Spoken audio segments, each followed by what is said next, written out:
Voilà, vous comptez parmi nous, c'est ça notre fierté, très chers téléspectateurs, amis internautes. Bonjour partout.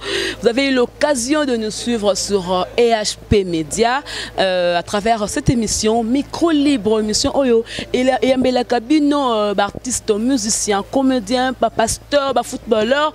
Et Ambela Kabino, surtout il y a homme de médias, femme de médias. Et puis ça parle aussi des sociétés. Alors Lélo, tu es un prophète moko, Mosakoli moko na RDC, le prophète Viki Bolembo Schengen. Tu me campé par rapport il y a rôle, il y a serviteur de Dieu, alors rôle ba prophète na mboka na biso RDC ou alors rôle ba prophète na katia église. Ba prophète ebele ba bosani o nzamba tinda bango. Ebele ndamba le bola bango lokwa Abakouk. Mais lelo boye faute d'argent.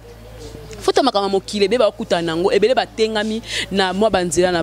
je remercie d'abord celui qui est derrière la caméra, le cordon, notre cordon, Ekibumba, merci beaucoup pour la moussale. Et puis merci à notre maman GH, le maman de cœur, le maman de tous les enfants, notre boss Edo Aman. Certainement vous m'avez manqué, eh bien je suis là, Jemima Ibé, le gros bébé de la presse congolaise. Merci à JB Koumaluta, le vrai pétrolier de Dallas pour la conseil, na fan tout de partout. Je vous aime bien. Je suis avec le prophète Viki Bolembo Schengen à qui je vais déjà dire bonjour. Bonjour prophète. Bonjour maman, Nzamba Pamulo.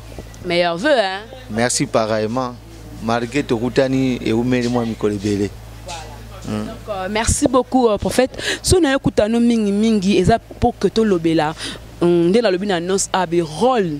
Il y a basala ou alors le rôle de prophète na d'abord dans l'église et puis dans mboka na biso Congo eza nini.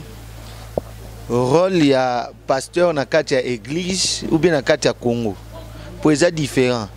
Église. D'abord na église on nzamba établir yo et puis na katia pour na mboka na tout ba non na église. Na église rôle na biso basali na nzambe oto benga milam sous prophète ou bien pasteur ezali ko amener peuple de Dieu ko kota bango un na bokonzi ya likolo. D'aider ko dépeupler monde ya ténèbres ko peupler monde oza ya lumière. Kosala que Christ a zoa batu belé par rapport ya monde du ténèbres donc kolaksa batu nzela lobiko oba bengi nzela ya Yesu Masia batu mokili mobimba to ye banzambe mokili mbaba yamba Yesu lokwa mokonzi pe mobikisi donc batela mpate na nzambe o wapi nzamba pesi biso to batela bango rôle yango wana. Le rôle à bon mais lelo boye tout le baki rôle en on dit ba pasteur belé ba collègue non pasteur on dit ba bosana rôle o nzambe atindela bango mais belé ba tengami par rapport ya makamambongo ba tengami par rapport ba prophétie lelo prophétie ya susté pona ko sunga et sunte pona ko sunga prophétie comme ka non pona yo moko personnel nzamba tiaka net prophète quoi Abakouk atewana na temple pour ayo kaka ayoki amoni puis avertir mais lelo ba te boyoki un seul ba ko ba pona partenaire wana que partenaire ana soka sele loko bako e ko sala yibite so ko yebisa a ki église de beaucoup tenga mama ke na loko nzamba tinda bi parce que ba kamba bon comme salama parce que batu o babima ki liboso o baza tozo benga comme ba grand ba tata na biso bango ne babungi bango ne babungi pe babungi si peuple nzambe bazwaki bango bazala lokwa ndenge ba Samuel bazwaki bango baza pembe na ba Saul na ba David mais soki muto oyo za pembe na ye quel que soit niveau na ye quel que soit état azanango quel que soit taza roza mukonso azo sala mabe faut ozongise na nzela ozomona bango ba jouer rôle na bango wana te bango nde mutu ba BBC wala ba pasteur ya minene oya kala pasteur ya minene ba papa na biso to bengaka ba papa bango nde ba BBC to lo ba clair parce que bango nde mutu bazalaki comme lokola ba conseiller ba président de la République bango nde bazalaki comme batu oyo bazwaki grâce à kovana na ba roi ba député pe susu pe atiki nzela nzamba ke député ozomona za ba fanti muta nzamba ko gena banzela ba député te mais oui oui pour na député kuna likambo lokuta bino bokondima likambo lokuta bokondima le quoi net prophète pasteur Kiziami na Kibila comment peut député pasteur Kiziami na Kibila comment député bungaki nakumisi nzambe pona moni mikolo azongi na nzela azongi na nzela mais abungaki nzela ya okende ki député totikala na évangile totikala na sacerdoce musalo nzambe abengela biso yango monike lelo pitopa le koti parce que bango ne mutu babebisi po bango ne mutu bazaki pembe na mokonzi pitopa le koti yango na yo kanzape bino to bolamuki pour la évangéliste Roger Baka le ya da sentinelle na bino abaki bino to boza ya kolala ya zawana ata bino so ba pasteur wa tamboli mabe azongisio le kwa ya comme koloba yango bino so bolamuki te yenda zui grâce ya koleka na media mutali bosa koloba mais biso pe tozaki déjà kolobela yango osomona twanede ya kolobela yango mais ya zwaki grâce ya koleka na media ya kolobela yango on dit que non aza évangéliste on nzamba tebe au moins que non un frère moko ba côté na bonzambe bon par rapport autant ya bimaki biso dozaki derrière na makambo sacerdoce bonzambe les musu pa ko ni grâce à comme évangéliste na mikolerie bien musu pa apeka frère aza frère il problème te biso surtout ba frère tout ça va servir, tout ça va frère. Tant que frère ou non dia frère Roger Baka mais oh évangéliste. Aza frère évangéliste Roger Baka. On dit mi. Mais nandimi so azo makamwa solo. Makamwa soka lobi ya solo nandimi soka lobi lokuta na obo yango. Po lelo o ndenge soki tozo souffrir lelo eza ba vie na biso ya mikolo oyo bango ndi ba mimimboka na souffrance. Tala musakoli azaka musakoli dépendaka na nzambe loba o nzambe otalisa yo so nzambe la kisio ke ndenge za bu opposition ba kozwa pouvoir te lobela bango vérité tant le biki lobela bango vérité partout ya ba idée oyo lelo ba sala nzambe lelo bango to ba telemi ba koti pour que ba soutenir papa na biso le monseigneur Mosengo pona lutte oyo ya kitoko tatoko na ba élection yo za pour bango. Mais ce que ça les kamwana eza solo et na nzela na kozala contre bangote ni kamone na moni nde ba okendele ndenge papa na biso azo kendele Laurent Mosengo Pasinia na moni keza na vérité na moni kaza na voix normale na côté de melangote parce que pona ni Mosengo kalawana telemaka tant basalaka ba lobaka déjà ba o basangana pourquoi ça na idée on lelo bo monter un peu c'est comme trop tard mais oui quand c'est erreur yango neto sala yango wana erreur yango wana neto sala parce que il fallait ki banda kala ba telemela yango parce que dès le début ezaki déjà mabe et bande coupé ça déjà image ya mabe mais yo au lobby que toi encadré c'est ça les loba résultat ce qui banda depuis 2016 wana tozaka décision mais le tozan ndenge toza boete mais le lem sous formule mususu mais yo ndimi ovandisa ba biso basa kotebe ke simba na ngote tant que bon simonté nzambe dasa lobela ko début to côté janvier a lobela ko déjà pona mboka o ndenye koleka nzambe lobela ko non ni prophète nzambe lobela kinga ki dialogue organise wa okende ko simba te osimba na ngote na le peke année o ba élection kozala année o wapi o ya 2018 année o ezalate élection ezalate pour fatala la Cameroun parce que non ce qui année o élection ezalate pour eningi se bebe na mandako ngai naza musakoli nazo semno o nzamba otalisa ngai ezalate na date ba pesi biso soki le 28 soki décembre na esimba lango te ezalate nzamba lobi kasi nini nzamba lobi nini nzambe pona biso basakoli tant tozo sambela nzamba azotalisa biso boye omoni il faut tolobaka likambo eza vérité non ke to flatter bato papa mokonzi ekolo alongola mutu nyonso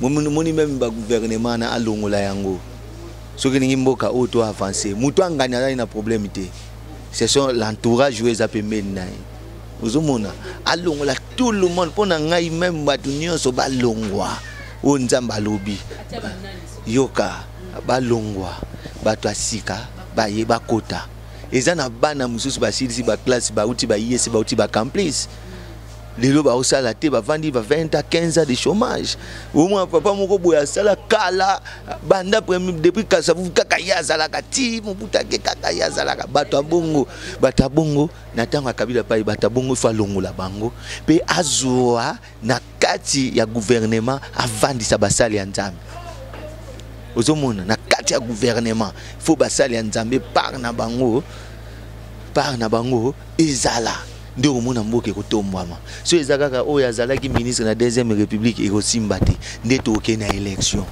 yango moi nazolobaki na bi élection ekozala te ozomona élection ekozala te parce que na opposition eza te na mboka oyo opposition eza te ce sont des gens oyo balobaka lelo boye lobi bakobaluka na bango ozomona oyeba biloko mosusu tokondanaka mutu te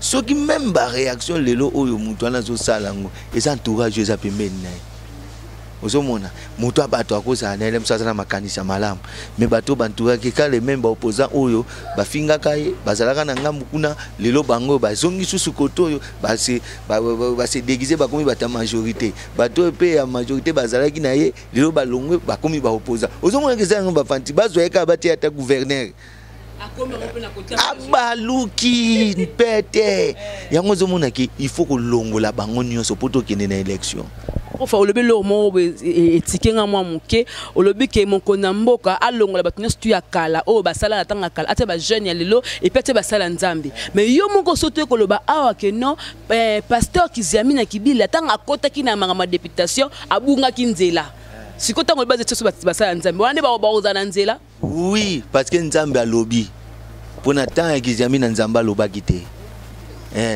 père na biso vie na biso po yaza papa to pese ba respect parce que c'est un grand homme de Dieu papa Kiziami na kenda na ba sentiment ozo comprendre ezaki ba sentiment mais il faut sikoyo ke ndenge nzamba lobi ke il faut mukonza moka ameka kotia basali nzambe boko ekotomba mpe kozeke liboso tous les comédiens tous les aventuriers oyo azaki ne azaki opposant abongwa milolo ko muta majorité bachana no bango peme bavanda na ba parti batika bato asika ba travail bon to ke na élection so ka keza bongo te to bandaka ko zambri to kokoma ti 2027 okomona Kabila kozana na pouvoir. Mais je te dis Nzamba lobela ki na vision Nzamba lobela nga na butu Nzamba lobela nga na butu mais bato pe bazo condamner bino ba prophète bodo bungisa biso pe ya mopenzelat lelo botango lobi ke Nzamba lobi mais na tango na pozala pe ka prophète tango ba Kiziami na era azalaki nanu Nzamba lobaka te ozala pe ka prophète mais pourquoi na tango Nzamba lobaki te ale lobaka na ba 2018 ans kasi te Bible lobi ke Nzamba lobaka pe pa matin alobi quelque part azoloba ke silence na eza pe message parce que tous les bonnes de la vie pour n'amboka pour tous un message Nzamba zo lobate osomona pourquoi Nzamba ndo lobate parce que ba ene na biso basi ba baby saki osomona yango kanda Nzamba vanda ki silence siko ndi Nzamba alobi ke pour n'amboka oye avancer tout le monde bato nyonso ba mbriere balongola bango batia bato asika bazwa basala nzambe ba garder ba poste moko o ba kotia bato na nzambe ba travailler omona mboka oyo ekotombama pe makambo ba rankine ekosila tala biso to sambela pona mboka oyo avant même que président de la république asangisa ba province nyonso kala bakangaka Kisangani ezaki ba pays mususu bambandaka bakangaki mais biso lokotaki mabonde to sambela to baki Nzamba osangisa mboko Nzambe lo asangisi mboka o pona ngana ko condamner mutaba tuté uzomona parce que azaye moko tende mutawa diriger ce sont des gens au baza pembeni pe ba pese batoli ya mabe mutu muso ko zalaza mutema mabe mais ko changer pas comme mutema malamu à travers ka entourage za pembeni pona ngai ba bomi gouvernement oyo nyonso kufi ba tie gouvernement ya sika ba tie ba gouvernement sika ba zui ba jeune ba tie bango ba travailler ba sangisi bango na ba sali na nzambe to vandi pena bo ministre information mosali ya nzambe. Est-ce que pour faire au courant que na matango tu kolekana bato ya diaspora ba tsaki liste moko ya ba kombo ba pasteur o ba tangi bango déjà que ba nyata ku espace Schengen te ba koma kutu même pas parce que parmi bango des cas ba grand ba petit ku bazala te o évangéliste Roger ba kami benga le moindre de tous donc il y a le moindre la bango nyonso tout kasite ba tsaki ba grand parce que ba o ba bima biso non tout mona inte biso doza bato o Nzamba ebisagi Eli alobi baza soki ebele so 400 combien on a nous ba fléchi ba jenu na bango liboso balte nde biso ba o wane bela no moni ba tchaki bango ba tomo ba si ba bunga baza ba pasteur Saoul ba prophète Saoul Nzamba sa botola ngolu kala atabwaka bango kala on ba msusu ko Nzamba sa bwaka bango kala ka ayebi kutata suyete mais biso monde to landa kaka pona kombo pona full ozomona pona foule yango bango wana nde ba memi batu yozomona ki un pasteur ote na église olobi ke ngai mutu pasteur na telemi na bisi bino bo voter mutetel. Un homme de Dieu peut pas faire que ça. Nga pasteur na telemi bisi bino ke bo voter mutetel. Non. Ata oui na kozala po eza opinion ya mutu na kovanda bo même Jésus alinga ba disciple ne nyonso ndenge moko te. Ndenge alinga Pierre za ndenge alinga Philippe te. Mais alakisa ngo te. Ndenge monga bine na za ana kolinga ngala msusu pe mutu opposition makasi. Mais na kolakisa te. Bavanda na kata sacerdoce te batiaki division séparation yango mone kotisi mboka na bambrier misusu bakoma ki aleki na te faso ganga ngai conseiller spécial ya chef de l'état osalini ntango oloba na yo kondi okende pe kanga mu mingi ya mokonza mboka tata mokonza mboka koloba ki no ye kuta bato aza na innocent bato baza ko entourage na ndi baza ko boma mais ba diaspora ba yo ko ba mona ndi prophète yo poza côté ya nga mona ba bazo telemela te ngai nazoloba o nzamba azotalisa ngai ngai na ba ba diaspora te nazoloba oyo nzambe aotalisa ngai parce que na 2011 nga na salaka émission moko boye mais na ebité pe sur balongola ngo so pe po na tala mona pété na loba ke nzamba atalisa nga Kabila mutu ma président de la République 2011 élection ya 2011 mon batu su batiaka tembe po na ba climat o ezalaki ozomona na oke na ngambu na ete nazotelema na katikati parce que omoni toko sala kaka teke mba moko toye tolongola mutu wana po tosala boye parce que na biso tikanga na biso le vérité tous les bateaux bazana ndi na ngambu majorité tolongola chef de l'état ce sont des embrières ce sont oui ce sont des embrières mutu aza travailler na chef de l'état na motema malamu azate yango moni nazoloba ke il faut chef de l'état atia bato nzambe pembeni na ye koyeba makambo tundenge nini lelo akoyeba ngonde émission boye nzamba kosunga bakomona yango faut babengisa bato ba jeune prophète faut babengisa bato tala wana baza ba vieux prophète kutu na bible babungisa ba jeune prophète ce sont des vieux prophètes ba silakala ba Saoul yo komoneka zo ganga ki silakala ozomona na ngambu ya opposition soki na tena ngambu opposition pour na ngalelo nde nzamba atalisa ngai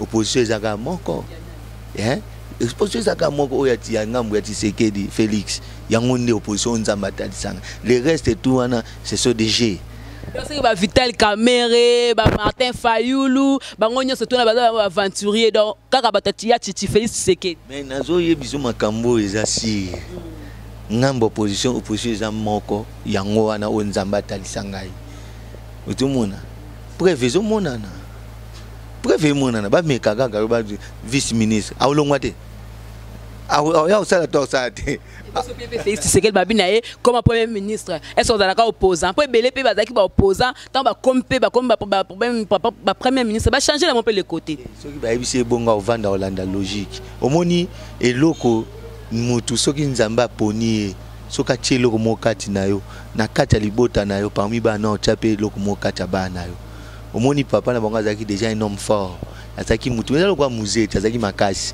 yango moni pe lelo pe Kabila paza makasi il même ils appellent pas Tshisekedi même nzambo azana Kabila même nzambo paza Tshisekedi ozo comprendre parce que pharaon tozonga na bible pharaon nzambe ne mutamando ko andiksi motema ne poatika peuple Israël te mais le même nzambe wana akende sous akomisi Moïse makasi omoni makambo ezo salama oyo ezo senga ke peuple congolais tozongela nzambe botika ya ona lobako même ata ba diaspora obana poto bino pe mu bosalaka ba erreur biso bokipaka biso te soko mona sola no la misusu na internet nazo sola na yo lokolo yebinga te naza pasteur te nano monanga na TVT na yembele yo soki nini te okondima te yo lingi kaka ba o basala ba kombo ba nzambe abwaka bango je vous dis la vérité nzambe abwaka bango pe ebele nzamba yebi bango te mais je te dis la vérité il faut boluka ba jeune prophète boluka ba prophète bazaya ko batama o nanu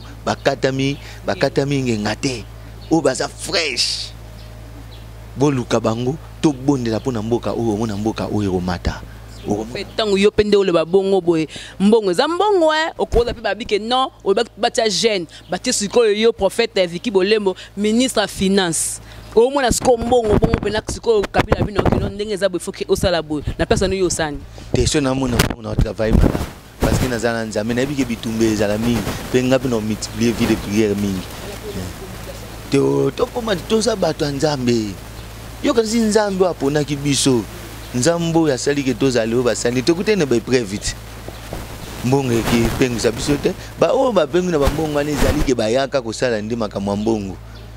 Mais biso to ya pona na ko yebisa chef de l'état eza vérité. Nzamba bitika tika. Bino tout le lobo na mono ndie bolamuki na moi retard. Na zongi tango papa na biso Coutinho Fernando alobaka sauvons le Congo.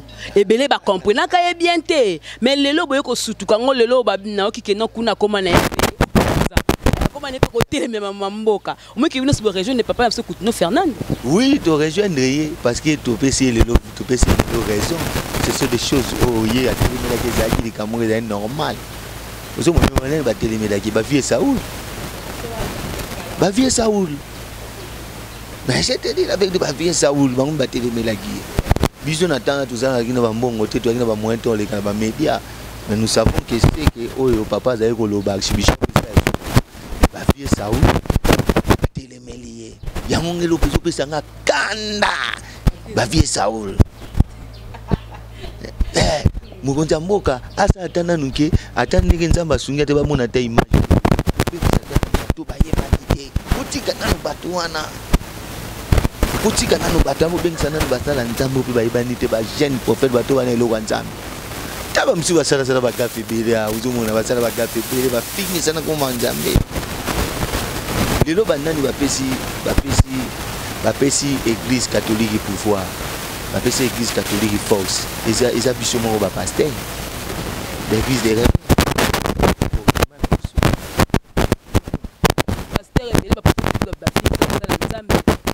pasteur micro libre et ça na jeunesse na libre.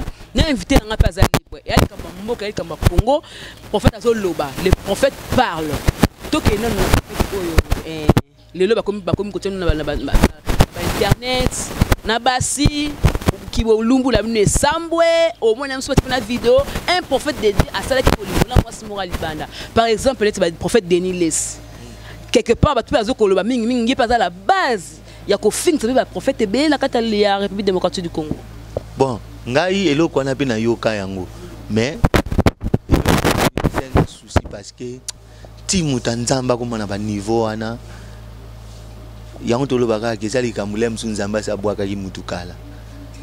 Yango na nzamba sa bwaka bato belé kala pour muta nzamba na Saint-Esprit ori ko arriver te au sala makambo wana ozolanda ori ko arriver tout ça makambo wana ye na martyr et na Denis martyr mais avec un appel Denis nzambe ozomona yango to zoloba ke belé ba bunginze nzela na ebi mutu ana lelo te na saki même moi na muke tina okende makambo nzambe mutu ana zaki mutu nzambe mais via le c'est daki ya mo diable koti ozomona faut lo ba vérité prophète a ndo bamimbio batemo bozango appeler le papa ngo liseka mafuta siko to ngamula ko liseke pwani batemo na wo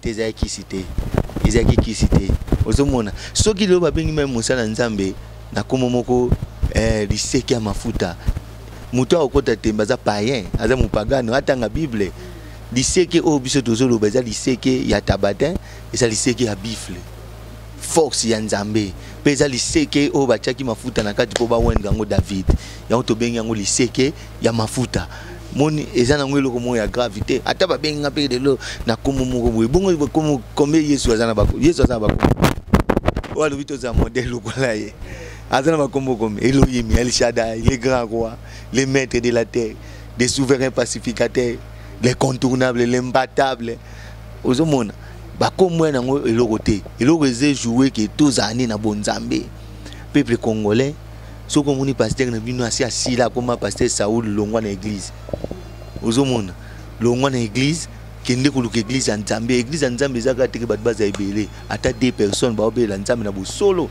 Nzambe ozakati na bango. Professeur na kota na église elo mo etikenga na libala bakomi Schengen Ministries. Siko yiba be encore Viki Bolembo Schengen. Siko elongo na église ya Nzambe siko te kombolo ba benga ko liboso otango Ministries ou alors Schengen na ngo linga Alexandre. Yo pesa to visa? To visa. Visa ya ndenga molimo ya spiritualité. Ba benga ko Schengen. Eza po eza Schengen. Eza maison Schengen na ndenga molimo.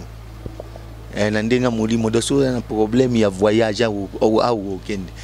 Tala biso tozabata ba sacerdoce bonganga Nzambe. Nga zateke na ye na terme ba nikolo ba o mondimi kusakana ngati na za tata na oti na za mama na otete. Osomuna biso tozabata Nzambe otovandi na kata liloba. Na kata sacerdoce. Tango bige ebi tango bige makambo ya bonganga na Nzambe ebangisinga. Tango mama bonganga ebangisinga po lelo bongana yebi soki eloko mo ekoti na kata molimo. Na tango délivrance et puis marapeka na kata molimo mais lelo yo échanger et comme eloko koteki na molimo to comme komona ngolo ekamusingai ba téléspectateurs ba sur internet elo esenga ko banga na moni ba sam to délivrance ba tie bassin prophète abandi ko sanza na ma pena fourchette yango lezo ya fourchette siko na mituni moi soki moi ata muku oyo kana parce que eloko bongo ebimi na ndeni prophète beaucoup mo 500 nzambe la makamu susu te wana. Ma sœur bébé de la presse, hein? Gros bébé de la presse. Et ça, ce sont des choses, c'est ça makamoko, et ça makamoko mystique. Et ça makamoko mystique. Ce sont des magiciens. Ce sont des magiciens, basali bagé, à quoi ben appelé magicien mon gars c'est un numéro naï. Et ça vous embêtez? Non, fouché dans tout le monde qui est na TV, ça vous embêtez. Il y a vous embêtez.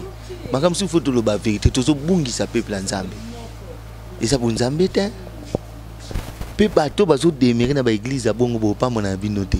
Bando mona beaucoup mo kendeka kutala ka ba spectacle, kutala ka abimisi banini fourchette. Soka alikuwa abimisi fourchette. Peu ça bimisa nzunga madesu na loso. Abimisa nzungu ya kwanga batu balia. Osomona. Voilà. Et la tina mon côté, c'est le seul nom qui sauve, c'est Jésus, c'est le nom de Jésus. Makambo eza ya molimo etika na molimo. Même Yesu salama comme ça na molimo bibo kende webiseke kondimane sa nebikisi. Siko akwa se fourchette ngolo bani. Ba magorodo. Wana eza ba magie. Ce sont des numéros, tout le ba vérité. Ngana ebi ba biloko wana. Ko sala ngo ya ba biloko ba mbisi do bima magorodo sala ngo prophète. Na bina sala ngo na sala ngo. So na bina sala ngo na sala ngo. Ba numéro. Pona ko zape mutu moko pe bwenga na simi na ngakisi te na zuika mutu moko akoti azani magicien ya kasali numéro wana eza ba numéro so moni pasteur na bino zo misa magorodo kimaye longwa église ya bongo je te dinga za panza ba église ba tout lelo zo panza bango nazo panza te me nazo zongisa peuple Nzambe na nzela ki makambu oyo zo lekeza susu bon Nzambe te mais bino pe na bakata église comme on a trois choses ce qui libala te voyage ce qui voyage te au prospérité mais ko bongo kotina mutka bongo malanda nzela Nzambe bolongwa ya bino bongo bobanga li ba partenaire ba ko kima be bandimba ko kima te biso to te ranioso nga soko yo nga Nzamba sunga oya pe bakilti o esalama a to te rapé sanctification ozomona to te sanctification mutata mwana obanga Nzambe mais bo to te ya prospérité te poani photo te ya mutu prospérité Schengen ni waso bio Viki Bolembo Schengen ministry ba pesa to prospérité bana visa prospérité oui ezali to pesaka to photo pambolama moni yango moni ba sataniste ba saka na biso poani nous sommes des pauvres ministre moko buya za muta ba science okili tabimi aye abengi yo un vrai prophète abiso makambo moni on Nzamba tel soko lobate loba onga na loba na opesa $20,000 o lobate mais so benga na dia na mbongo na ngai okino Merci beaucoup, prophète. Todo chuté vraiment to comme na suka. Nga linka ko lobela no ba utape na caméra. O lobela monde entier za na libana mboka za awa na mboka parce que to lobeli li rôle na yo pour ndenge nini rôle la mosala Nzambe. O lobela bango nini Nzamba lobi po na mboka. Po ekita bango mitema batu nyonso mitema za mo likolo na mikolo ba tension za mo likolo ataka ko bata mosako la ya ko loba a pona ko kitisa batu po ya zali miso mato epe munoko ya Nzambe. Nzambe alobi po na mboka boye o ayebisi ngai nazaki na prière etant que muta Nzambe et lo kwa liboso président de la République a boma gouvernement nyonso. Aboma gouvernement nyonso alongola tous les ministres ko bana premier ministre ti na y compris na ba gouverneur balongola bango basala gouvernement ya union nationalité basala gouvernement ya sika ya bato ba yebanité na ba poste mususu bazwa bato lokola basala ya nzambe oyo ba yebonga bacha bango basalela nzambe na kati ya gouvernement eloko pa mibale na lobaboye ana mvula oyo toza nango ya 2018 élection ezate ndenge nzambe atalisaki biso tozoloba oyo eza vérité de élection ezate parce que na kati ya mboka kolongola président kolongola na baki ke na opposition ba le reste tout ce sont des embrières baza ba embrières yango moni élection ezate avant élection salama président de la République mokonza mboka aboma gouvernement mobimba ba oyo basalili ya bakombo balongola bango kobana na ba conseiller oyo pasteur moko boye atomba mabanzaka conseiller ya chef de l'état balongola e kotia batu ya sika ba prophète oyo ba yebani nanu te ba oyo baza na eloko ya nzambe oyo akoki ko concentrer vina ebele kutu baza wana basambelaka lisusu te bakomaka pasteur ya kombo so basali bongo mboke kotombwama parce que année ya 2021 na 2020 nzamba atalisaki prospérité makasi na kati ya mboka tanto ando sambela prospérité makasi nzamba olinga wa visiter yango zomona année ya 2018 ekozala bitumba makasi bato ebele bakufa parce que bato ebele bakufa po eza sacrifice po mboka ezwa liberté. Merci beaucoup. Prophète Bananzemba cause à la partout. Souvent benga yo, moi conseil, moi les prières pour la problème. Mon copain c'est mon numéro. Bah quoi joindre facilement. Il faut pas ma banga, moi remerciement la Bananzemba autour encadré mon badali bana pe baza ana Kinshasa. Libanga de l'accine. Dédicace dédicace. Il faut to boire libanga. Bongo libanga, Jésus utalinga ba boire libanga. Yesu mwana mutu soki na église ozemba alléluia papa il faut tanga komona ya Yesu. Yesu na pamboli bana nyonso bina pambola batu nyonso na pamboli batu nyonso tu ba olande mission oyo nzamba sunga to lobi oyo nde nzamba talisi biso to critiquer te to lobi oyo eza vérité soko moni esui yo mawa nzambe ezali kona nzamba limbisa yo ozonga na bon chemin nzamba pambola batu nyonso me bandeko baza mikili ya poto nzamba pambola bango nzamba pambola mama na biso Colette mabengo nzamba pambola mama Titi na Lutadio nzamba pambola yo nzambe apambola bana na ngani nyonso o na te ya bango baza na mikili ya poto pe awa na Congo nzamba pambola église otozali église nga mona okamba PG ministry nzamba pambola mama Vicky mapamboli nzambe apambola pe yo gros bébé de la presse. Numéro na ngai ezali 089 66 98 939. Numéro na ngai wana. Namoni pofa namoni oza marié, est-ce que Moussa nzembe pas koza pe célibataire mais apambola pe ka mabala. Et alokuta aza sataniste. Aza sataniste, odon se kona tout ouble ba tout odon se kona. So moni pasteur na bino abalate azandoki po yozo sala nini na miso abatala toza na cher toza na nzoto de sel mutalonga nzoto ona makila eza Jésus. Donc merci beaucoup. On a beau comprendre que toi qui n'a prophète Vicky Bolembo Schengen ngana benga ke liseke mafuta musakoli moko na lingwa le soka lobi nenga lobi boba 2021 20 en tout cas beaucoup une émission oblu bat botalango la comprendre qui ça les makara bon. Alors je remercie batunyo surtout qui branché scotché sur EHP Média dans une émission na bino micro libre toujours avec moi Jemima Ibele, gros bébé de la presse congolaise, la giga de la presse congolaise, la femme riche, la Botifa. Tout. Voilà.